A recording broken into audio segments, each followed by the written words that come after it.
Hello, everyone, and welcome to this episode of Wings Podcast. This is your host, Milind Agnihotri. In this episode of Wings Podcast, we meet Manas Karambelkar, a husband, a son, and an interaction designer who currently lives at Chalisgaon in Maharashtra. His desire to seek new experiences and curiosity to always ask why led him to the field of design, a field, according to him, which is a perfect blend of science, art, and humanities. When not working, Manas enjoys stand up comedy, watching videos on the craft of filmmaking, smacking on a plethora of cuisines, and wondering what if. Welcome, Manas, to this episode of Wings Podcast. Thanks, Milind. Really happy to be here. So how are you today? I mean, how is the weather in Chalisgaon right now? Hot? Yes, Chalisgaon is really hot, getting hot now, like above 40 degrees. So, yes. Yes, and I am sitting here in Pune at around 40.2 today. So, and it's the summer has, I guess, just begun. So, well, let's straight away jump into the conversation. And I'm actually uh, kind of uh, evoked to ask you three questions because I don't think I'm going to get an opportunity of talking to somebody like you anytime soon. So let me straight away ask you three questions, which is where my evocation is right now. Uh, Okay. what is design in general? What Mhm, is interaction design in particular? And why do you mhm. think design should matter? Okay.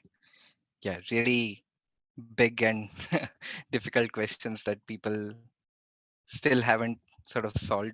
But let me give it a try. Um, so, design in general, I would think of it as intentional arrangement of things for a particular purpose. And those things could be anything. In terms of interaction design, um, if it is a digital interaction between uh, um, app or website that you're using, it would be arrangement of elements on the screen. If it is a service that you are using, it's the interaction between two people. So if you are taking a ride sharing cab, right, to go somewhere, how does the person who pick you interact with you? Do they help you with the bags when you come there? Those sort of things. And in terms of physical objects, it would be how the buttons are placed if you're using, say, a camera to take pictures. If you're right handed, the buttons are arranged on the right side of the camera and you can easily use it. So, in terms of interaction design, the things or elements that you arrange are different, and same would be the case for other designs. Like we were talking about sound design, the elements that you arrange for sound design will be different, whereas for interaction design, the elements are what I just talked about. And design matters because like I said earlier, where it is intentional arrangement of things for a particular purpose. So it is always in service of something. It is fulfilling some function. It does not always need to be utilitarian function. It can be purely designed for pleasure, um, like a vase on your desk, right? Uh, though it is holding flowers, it has some aesthetic purpose of giving you pleasure when you look at it. So it matters because one, it provides some utility, but on top of that, it also delights you in various ways, various senses that you have. So a follow up on that is because you look at this field of design, which is seems to be your calling at this point in time. Mhm, You call it as a perfect blend of science, art, and humanities. Uh, mhm, this sounds like quite like Steve Jobbish kind of statement because he always, I remember, used to carry this philosophy that everything Apple does and will always do will be designing products and services which are at the intersection of science, art, and humanities. So, Mhm. how do you see these three very important and significant streams of human existence kind of merging together in the field of design? Yes. So in design, a very common sort of framework that is used to say w- what is innovation or what is a well-designed product is usually it is shown represented as intersection of three things. Um, the technical feasibility of building that product, the desirability for using that product by certain users or customers, and the third is the business viability of that product. Is it creating value for users, and are we able to capture some value out of it, which is making it viable as a business? um, Now people talk about adding a fourth thing, which is how socially responsible the product is, and that is becoming more and more important aspect of anything that we build or design. um, Anything, even if it's a digital app that we use, it has impact on environment and impact on society as a whole, and not just the individual. And that's where I feel all these science, arts, and humanities blend when we are designing something. Art is, of course, the aesthetic part of any design, where how we represent information, how we represent different ideas, which are easy to perceive, easy to interpret and act upon. And there is a lot of foundation there in art about color theory, about shapes, sizes, how you arrange them. So yeah, I think there you can find all these three things blending together. And how did this magical field of design happen to you? When did you discover your love and passion for this amazing field called design? And then you ended up choosing, of course, interaction design, but we'll come to that later. But how did this field of uh, you know design happen to you? So now when I look back, I think the seed was sown really long time back when I was a child. Hmm. Um, because right now my uh, retrospectively it makes sense. So I grew up in Chalisgaon, which is a small town in Maharashtra state, and I was really fortunate to have an environment where I was exposed to multiple things. All my family members, they are doctors, and we have our own hospital where, as a child, I would see how my family members, like my father, my mother, would treat patients, how my grandfather would tell stories about him when he was practicing as a medical officer. And in those stories, I would always hear about their deep empathy for patients, the suffering that they are going through because of the conditions that they have, the compassion to help them, and um, on the other hand, having clarity in terms of uh, communicating, certain hard truths to patients when needed. So those were, key qualities that I sort of in absorbed from that. The other aspect was my father is really into theater. Um, so he would have people coming in, they will sit together, write a script, um, you know, uh, create a play, perform it in different cities, different towns around Chalisgaon, or even further away out of town.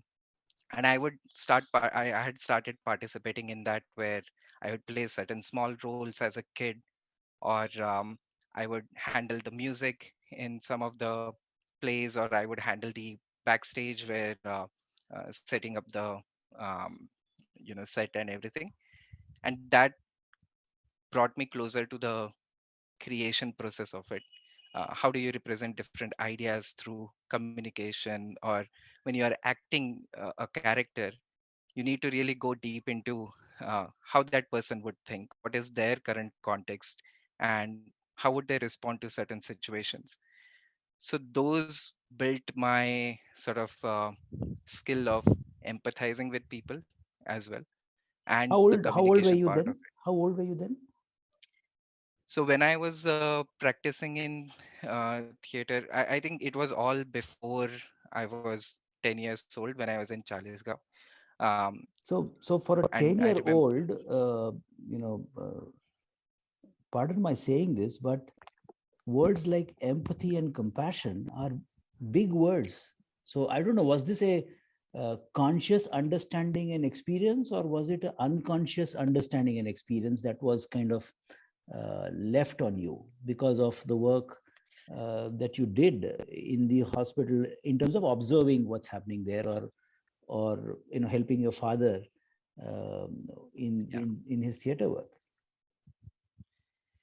yeah. So I'm using those words now because I'm aware Correct, of them. But at correct. that time, surely it was purely observation or being in it. So my father would also run camps for students, school students, to learn theater, and that's where he would share these, not in the terms of using words like empathy, but he would tell like, to be a good actor, you need to be you need to have good reactions. Like acting is good, good acting is good reacting. um, you are reacting to what the person in front of you is saying, and if you are going to react in the right manner, you need to understand who you are playing and what is their, like, you have to live in their shoes, literally, in that case.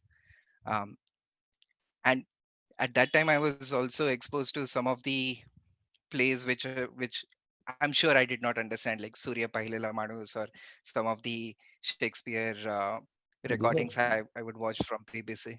those are um, classic Marathi literature. Surya Pailela Manus, etc. yes, Is yes. but let me And ask you a very obvious sounding question. But for a 10-year-old mm, who obviously is schooling and has to do his history, math, science, languages, uh, but is also exposed to some experiences in the hospital because it's a part of a family setup, also part of theater. So what drew your attention more, the studies, the theater part, or what was happening in the hospital? What piqued your curiosity and imagination?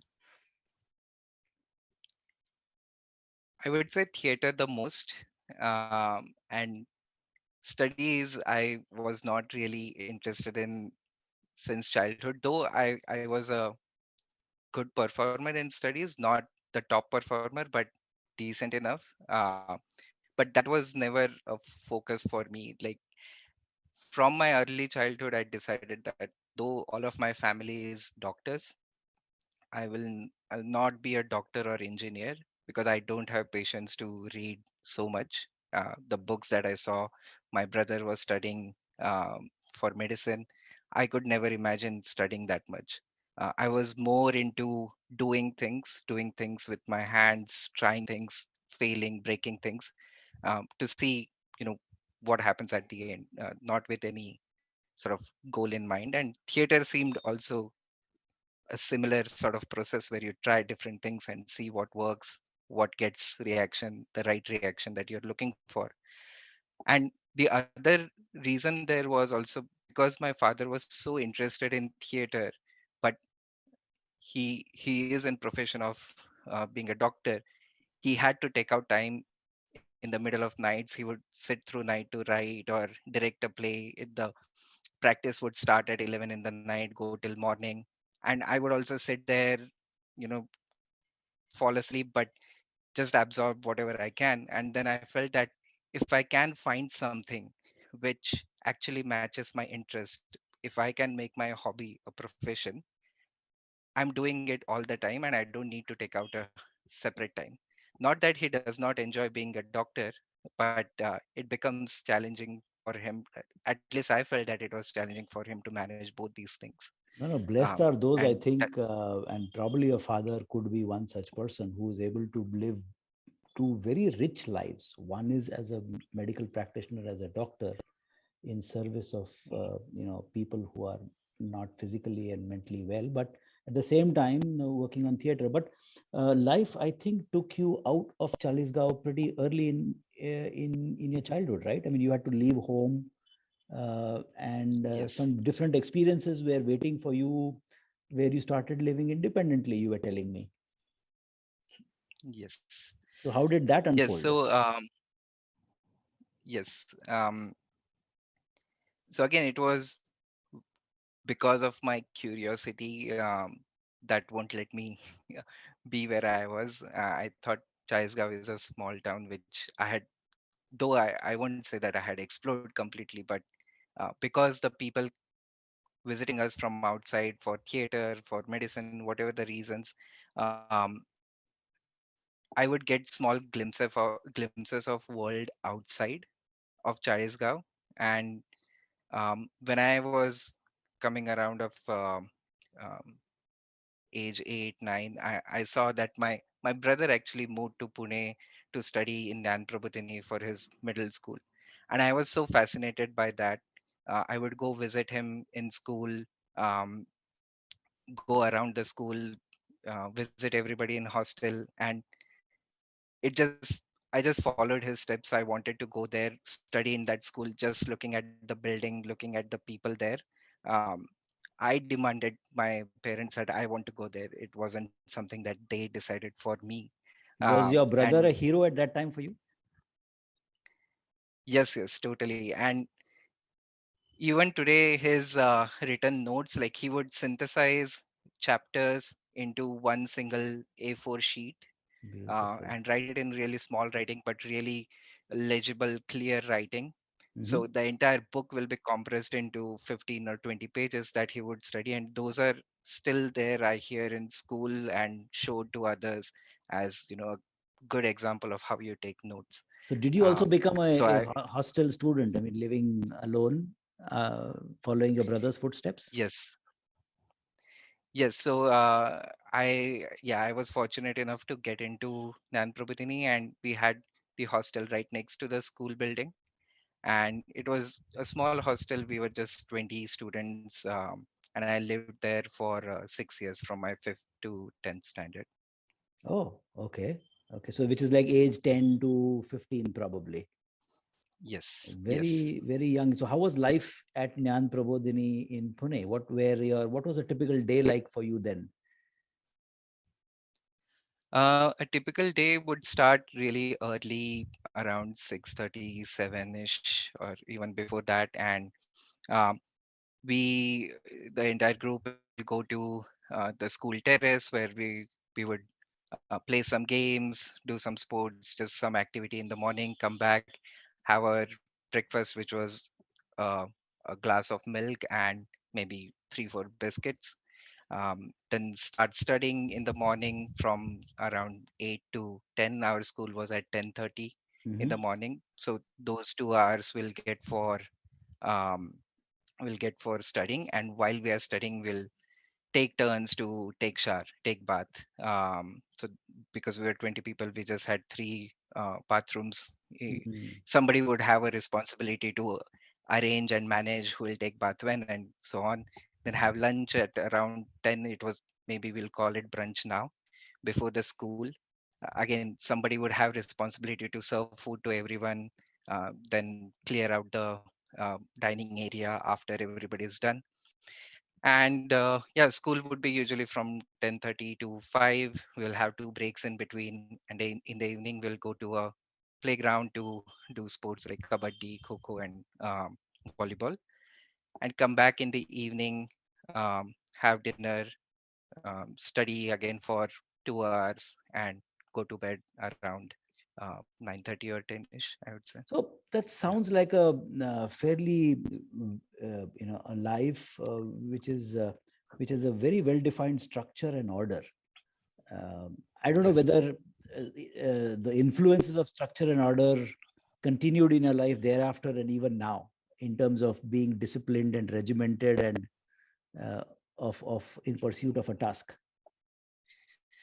So to some extent, but not completely, because uh, some of us would rebel out of that structure. I know, So I we know. would, There are two We possibilities. would And jump from you have people who either comply or you rebel. What were you? yes. So yeah, I was in the rebel part. So we would jump from the first floor in the parking area, from the back of the building, get out, explore around, roam around in Pune. We weren't supposed to have any money with us, but Yes. uh, our parents will, like my parents will give me some small change here and there Yes. when they visit. So that was our black money, so called, and we would go out and maybe have like vada pav or kachi dabli or something. Just go out or bring everyone the Pepsi Cola you would get that Yes. time 50 paise or 1 rupee. So I Correct. would pack it in my shirt, come back, distribute to everyone, and make sure that have one person looking at the hostel director that he does not see us. So So we would you, do those sort of things a lot. yeah. It's not all serious. There were a bit of pranks and fun too. But then the first call for adventure, if I can use that phrase, happened when you were 10, Mm, when you chose to move mm, from Chalisgaon to Pune to do your schooling. Went up from your fifth grade to your 10th grade.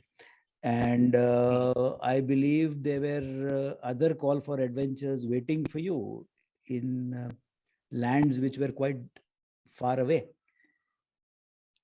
Yes. Yes. So when I was about to complete my 10th standard, my parents just joined Rotary Club, and they found out about a youth exchange program where people from India go to other countries, and I would say, like, yeah, students, like young kids, go to other countries. It was for people between the age of 15 to 21. Mhm. And same way, students from other countries come to India and live with you. Um, and it's more of a cultural exchange than a study exchange program What was the where duration you of this stay exchange? there. It was a 1 year thing. Okay. So it's pretty long term. And so you go there, you live with three families over the course of 1 year, enroll yourself in the school, study, live that life, experience the culture as it is. And then in Rotary clubs, we also had to share um, bit of our culture where we are coming from, so they also get exposed to um, different culture. So, where did you spend those that 1 year? Yes. Yeah, so that 1 year I got to spend in Denmark. And Okay. before going there, I didn't know anything about Denmark, what it was. um, I had different ideas in mind. There is an interview process, and you have to give your preferences where you want to go. And I had given preferences like Japan, US, and Germany. Hmm. And I don't know what criteria is, but um, I got different options, which was Denmark, Brazil, and Taiwan. And I chose Denmark at that time. Did you ever knew someone called Hans Christian Andersen before you left for Denmark? No, and that's the thing. Like, Denmark opened my world towards design.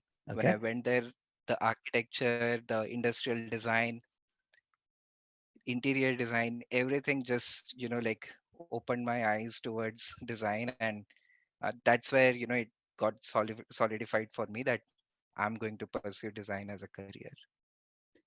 And which parts of Denmark did you live in? So, and what were the families that you lived with? How was life with them? Yeah, so I lived in suburbs of Copenhagen, which is the capital. So I did not live in the city, but the suburbs. And the first family I stayed with was where uh, my host father was um, a baker. So he had his own bakery, and every morning he will bring a fresh loaf of bread where he has experimented something new, and he will ask us to taste it and say whether he should keep it in his shop or not. The second family was again, so all these families had um, kids as well. So I got siblings, I got my host mother, father, and brothers and sisters. The second family was again in a different town, but the school was same. So it was all around different suburbs of Copenhagen. And yeah, the second family was where um, yeah, and the third okay, the second family is where the father was working as a sales head in Caterpillar, a company for Hmm. earth movers. Yes. And the third one was a family where the father was working in a printer company called Rico. And but usually what I experienced in Denmark is profession of a person is not the first thing that they describe or talk about, and that's why I'm finding it hard to recall their professions as well. Hmm. um,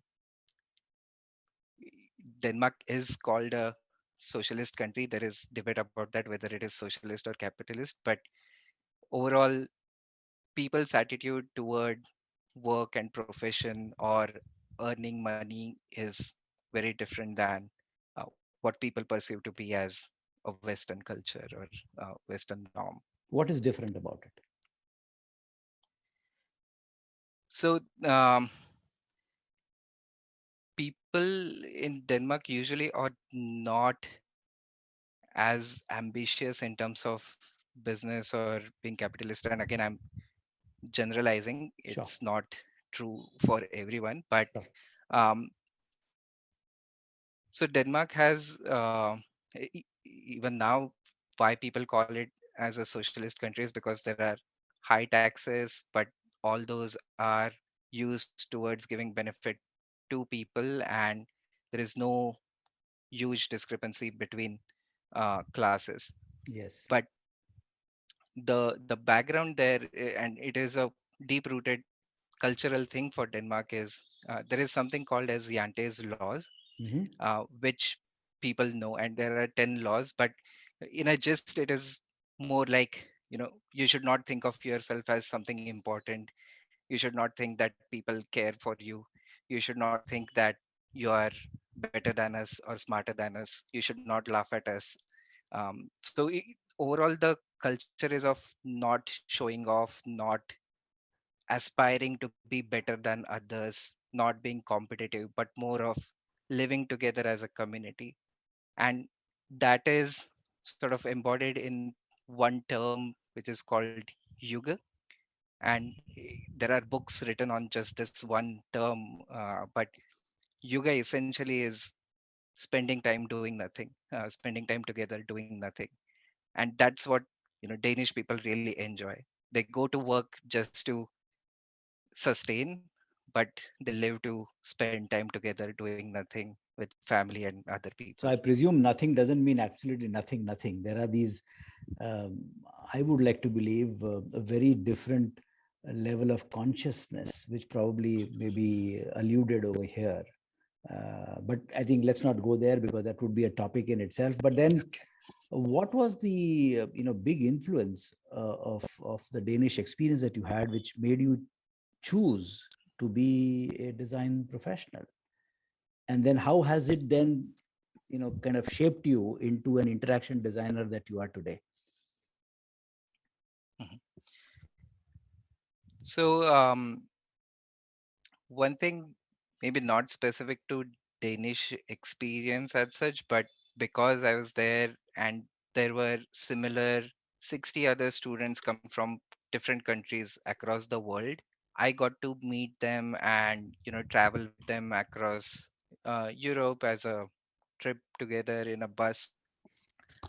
So I got exposed not just to Danish culture, but many different cultures, languages, food, and what that essentially made me think that there is no one way to do anything. There are different lifestyles and different cultures, and you cannot say one is better than other, or you cannot say this is the only way to do something. And that is also part of design, being open, being exploratory, thinking or looking at things differently.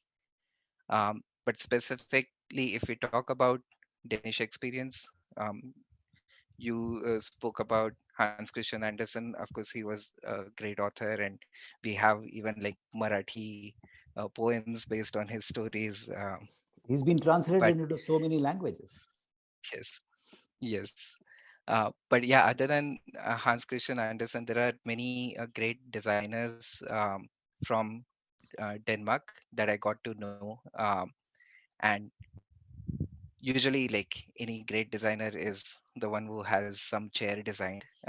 People like designers obsess over chairs. So when I went to design museums there, I saw all the different chairs, Panton chair, egg chair, all those sort of different chairs. And it's the same thing. The utility is one, like, something to sit on, but how you can imagine it differently based on the context people were in. Panton chair was designed when plastics were coming in, and it was utilizing plastic in a very unique way to mold a chair in a single surface. Or even say when Charles and Reims designed their chairs, it was bending plywood for the first time and experimenting different shapes with that. So being exposed to all these different streams of design, whether it's industrial design or art, like from our school we would go to uh, different museums. We went to um, a museum which had Australian aboriginal paintings, and that again was completely different world to me, to see how same ideas are represented differently because they are coming from different culture, their context is different. And that museum was inside a building which was shaped like an arc on the coast of Copenhagen. Even the building itself was again a piece of art and great design, where it facilitated exploration of that artwork inside. So it was really overwhelming for me to see design playing out in so many different ways. You know, I mean, I'm a electronics and telecommunication engineer in terms of academics, and of course, I've spent much of my life in IT, both as a software engineer, hardware engineer, and then later on into startups and business development and management consulting, etc., etc. But then over the last 10, 12 years, for some reasons, I have taken a deep kind of, I've been attracted to this world of design, beauty, aesthetics. And of course, a lot of credit goes to Asha, my wife, who's a practicing architect. And some of the phrases that I have kind of heard, not just from her, but as a part of my own exploration in the world of design, beauty, and aesthetics, is this whole, uh, notion where one notion is form follows function. And then there's this other notion, which is form is the function. And Yes, somehow what you're telling me about those beautiful architectural design buildings that have come across of very different shapes, it's the form itself is the function. So is something yes, which, of course, could be a podcast conversation in itself. But then let's yes, jump back to what you're doing today, where you are working, what is the kind of work that you're doing as a day job. Let's kind of quickly run through that. I know you are in Chalisgaon, but you are doing remote work for the people whom you're working with. yes. So where are you working? What are you doing these days?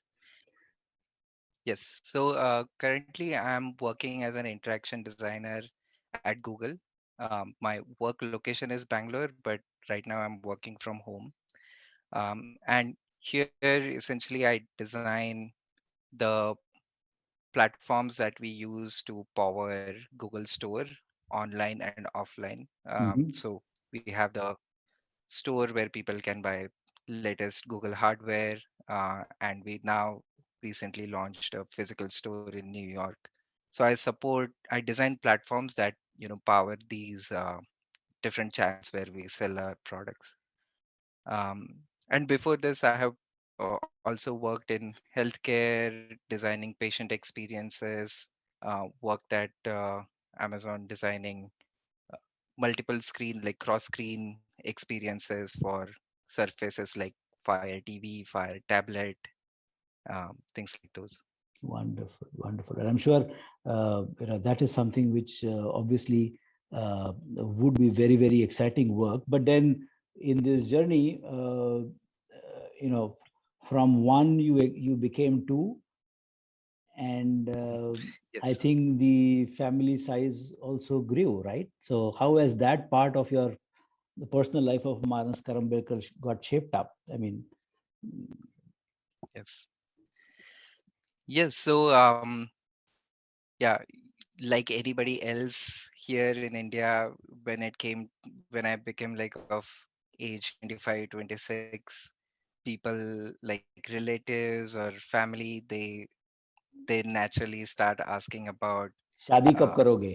when are you when are you getting married? Correct. When are you getting Right. married? And and yes, that the question in my mind was not when I'm getting married, but why should I get married if I have Oh, to, right? okay. And that that was again like coming from mindset of, for me it's always important to know why I'm doing something. If there is a rationale behind doing something, I feel more confident, more comfortable doing it, and not because somebody else has asked me to, or because everybody does it, is not a good reason for me to do that thing. So when these questions started popping up, for me it actually opened up a process of thinking about why I need to do this. If I need to, like, why do I need to get married? What does it mean to be married to someone? What does companionship mean? And I won't say I know it even now, but there is some understanding that helped me make those decisions or make those choices. No, this is a very important transition for both boys and girls, where you become the man who you are and the woman that you are, and of course you have to make those life choices because you are right. I mean, the whole phrase of companionship is so delicate, sensitive, and so personal. I mean, one Mhm. can't have a universal answer to who is the right companion. I mean, all obviously is so person specific. But then, if I were to quickly, ask you that, how do you hold the notion? Because this is something you did mention to me when we spoke last that you see wedding and marriage as two different ideas. Yes. What does that mean for you? Yes. So when I was thinking through this, what I observed is people put a lot of focus or stress on wedding as a event, um, right? Like how my dress should be, who should be the photographer, what should be the decoration, where we should have it. People spend months to find the right location, the right caterer, and everything. And it's a big bang day to celebrate that wedding. But for me it was more important to focus on the marriage, which is all the years after that event of wedding. How me and my partner would spend our life together, and what matters for me in life, where I can find a right sort of a compatible companion. And that's where like I started reading a lot, started sort of introspecting to understand myself better, to authentically present who I am as a person, where the other person should find it acceptable for me to be me, the way I am, or maybe even cherish that. That is a plus on top of that. And the way I was thinking about that is to think about what my boring usual Wednesday look like, and if my partner's idea of a boring regular Wednesday matches with mine, we would spend our life together happily, because all these events keep happening, but those events are one blimp in the life we'll spend together. We would have many thousand lunches where we'll just have simple poli bhaji, and if we can enjoy that together, um, that is more than enough. Such a different philosophy, Manas, where it's not just looking forward to those special, unique moments in life with a companion that you're talking about, but essentially trying to discover joy, happiness on those mundane, boring Wednesday evenings where nothing happens. Uh, Yes. Looks like that seems to be some Danish connection playing here, where Yes. how do you find beauty and excitement and joy in simple and mundane aspects of living? I mean, it's actually connects me to this story of uh, of Sisyphus. I don't know whether you've Mhm. heard about the Yes. story of Sisyphus. I mean, Albert Camus, wrote a very beautiful treatise, with a French, genius, where he talked about the human condition akin to this Mhm. person in ancient Greece who was cursed by the king to roll up a huge piece of rock up the hill onto the top of the mountain, and poor little Sisyphus would push it step by step, one moment at a time, holding the boulder on his shoulder, and then somehow with great efforts take it up the top of the mountain, only to see it rolling back down to the bottom, and he had to go back and kind of That's right. bring it to the top again, and the cycle keeps on going. And the story of Sisyphus, of course, has been interpreted by many people differently, but somehow what you are trying to say over here is, whilst there are those special, unique, exciting moments in life, which of course one is craving for at the same time, but one can't ignore the fact that life is also a combination of many, many small delta moments of Yes. ordinary living, those simple ordinary Wednesdays. So what a profound philosophy there. And Manas, you know what this is leading me to kind of tempted to ask you a question with this amazing, beautiful ride for this young boy from Chalisgaon, Maharashtra, who traveled into Pune and then to Denmark, and then went on to become a graduate, and you did your master's in interaction design in Denmark, and then working with the Amazons and Googles of the world, doing amazing work. Uh, as you stand in this very interesting junction of life, what is it that you Mhm. see ahead of you for yourself? What are your hopes and dreams and aspirations for the Manas of today? Okay. Yeah, it's difficult for me to like say it right away, because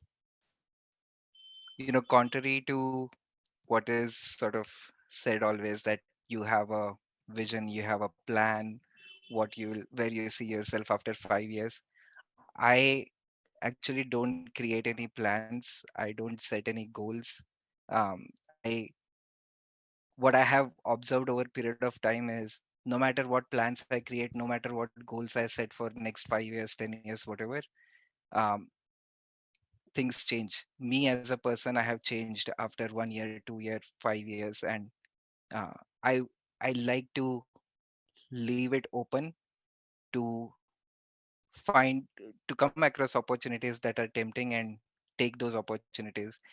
I feel constrained when I have a particular goal in mind, that I want to achieve something, because it feels like then I'm closing other doors or other opportunities, and stay laser focused on what I want to achieve.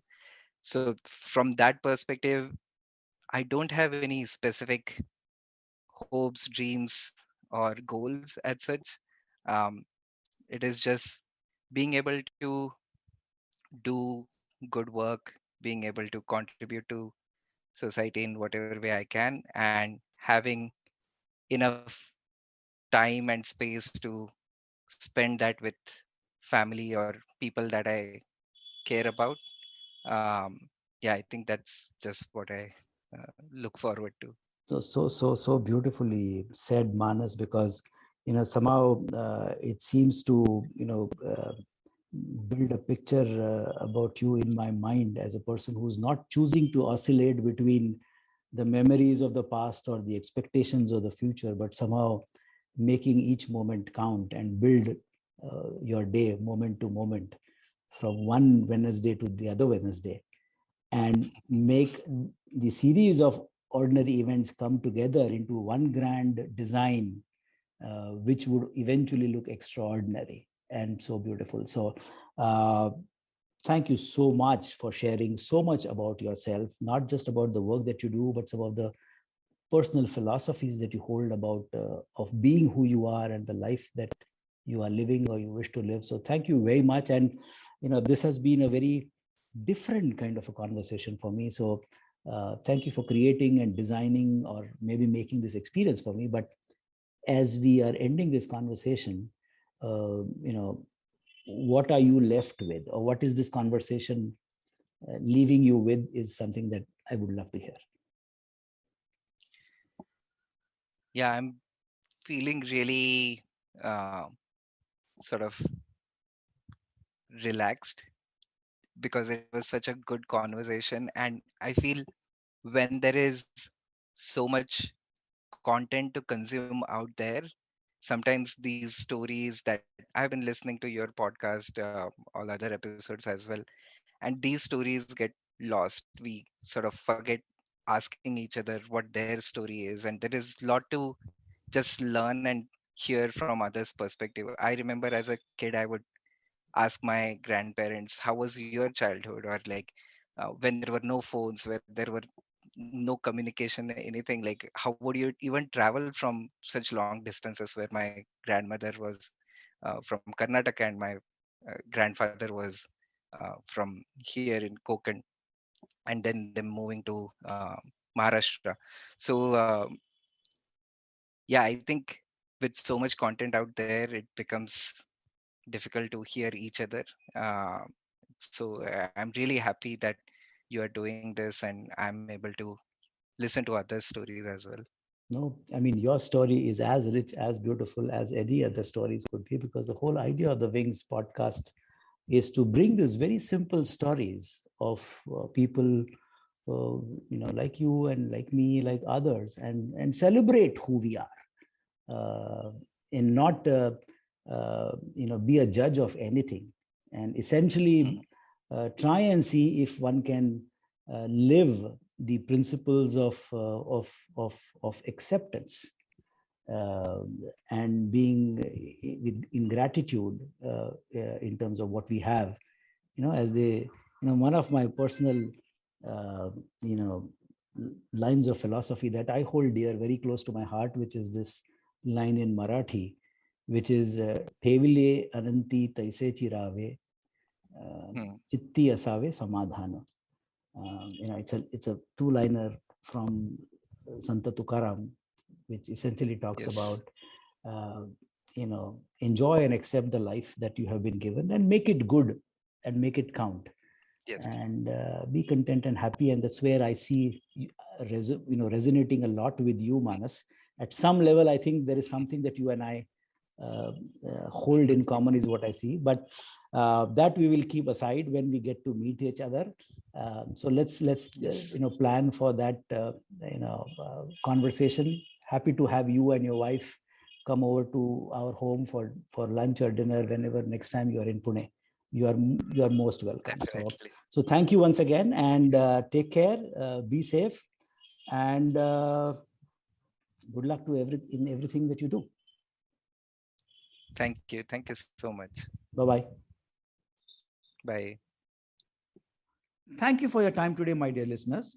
This is your host, Milind Agnihotri, signing off. Goodbye, take care, and stay safe.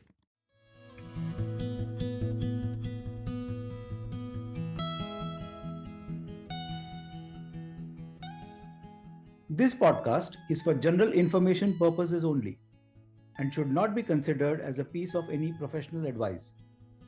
Views and opinions expressed in this podcast are those of its guest. Creators of this podcast expressly disclaim any and all liability or responsibility for any direct or indirect, consequential, or other damages arising out of any individual's use of this podcast. For feedback and suggestions, please write to wingsindia75 at gmail.com. Thank you.